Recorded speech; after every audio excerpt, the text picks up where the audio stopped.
আসসালামু আলাইকুম, সবাই কেমন আছেন? আশা করি ভালো আছেন। আজকে রান্না করব পুঁই শাক। তো পুঁই শাক ভাজি করব। এই যে দেখেন সুন্দর সুন্দর পুঁই শাক নিয়েছি, সাথে পেঁয়াজ, রসুন, কাঁচামরিচ, শুকনো মরিচ দিয়ে খেতে কিন্তু খুবই ভালো লাগে। চলুন রান্না করা যাক কথা না বাড়িয়ে। তো তেলটা কিন্তু গরম হয়ে গেছে। শুকনো মরিচ দিলাম, পেঁয়াজ দিয়ে দিলাম, তারপর রসুন দিয়ে দিলাম,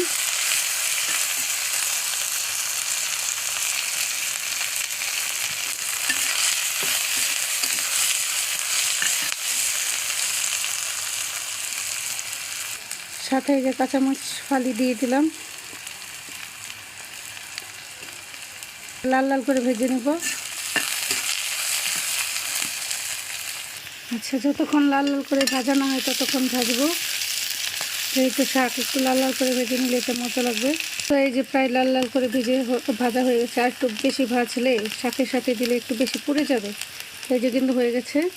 শাকগুলো দিয়ে দেবো, পুঁই শাক। আচ্ছা, শাক দেওয়ার পরে এই যে লবণ দিয়ে দিলাম।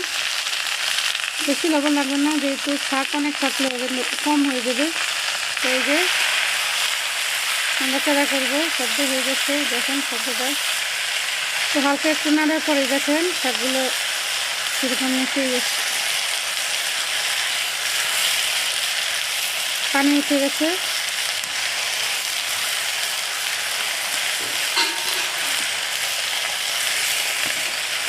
ঠিক আছে, এগুলো হতে থাক।